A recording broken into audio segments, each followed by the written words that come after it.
Scott, if we start at the beginning, you had ankle surgery in the summer. You were hoping to be back for the start of the season, but didn't quite work out that way, did it? No, obviously quite disappointing for me personally. Obviously come out of the back of surgery at the end of last season after having a bit of an issue with my ankle, and wasn't expected to obviously be out as long as I can, but as these things happen sometimes, after surgery there was a couple of complications and it just took me a little bit longer to get going, so disappointing to miss the first part of the season, to be fair, but got there in the end. So. When you came back into the first team, it was a period of transition at the club. Kit had left, but it was before Slavisha had come in.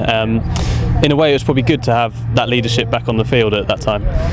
I'd like to think so. Obviously, in a young squad, obviously I'm a player which is past these years compared to the other lads, really. So at times, if I can help the younger lads out or explain certain things, I'm more than happy to do that and try and help the team, really. So I see things like that because I'm not in there. That's what happens. So it was good to be back. In terms of your own fitness, you were regularly playing 2 lots of 90 minutes in a week, especially towards the end of the season. How pleasing is that, especially considering how much you missed at the start? Yeah, it was very pleasing. I think when I came back after my ankle surgery, it was one of the things we spoke about was obviously my minutes on the pitch and how we'd have to manage my loading and then minutes. So and at first, I'm sure, as the way the football went for me, it was literally 70 minutes that I'd have to come off, and very rarely was I doing 2 games a week. But as obviously the course of the season went on, my ankle started to feel pretty good, and obviously it was something which I could do. I was knocking out Tuesday, Saturday, which was brilliant for me and quite a shock, to be fair. So it was good.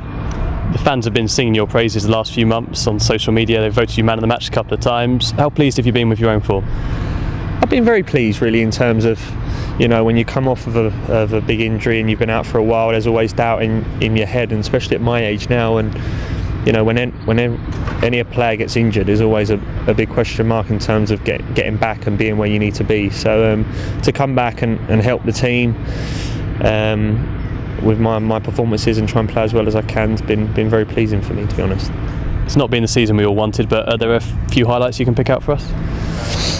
I think the thing what stands out probably a few of the London derbies. QPR was obviously was a good game. Both games we played pretty well, but to be honest with you, there's not a massive amounts is there to say that it's been a good year or many highlights, really. So it's been a pretty disappointing year for all of us.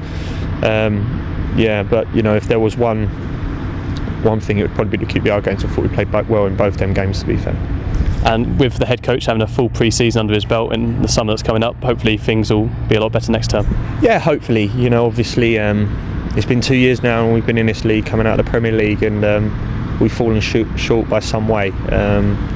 We need to learn from our mistakes and learn from what exactly this league's about, and obviously, like you said, the manager now has a full pre-season to put your stamp on things, and hopefully everyone can come back next year recharged, and I'm sure with a few changes, and hopefully we can give it a real good go.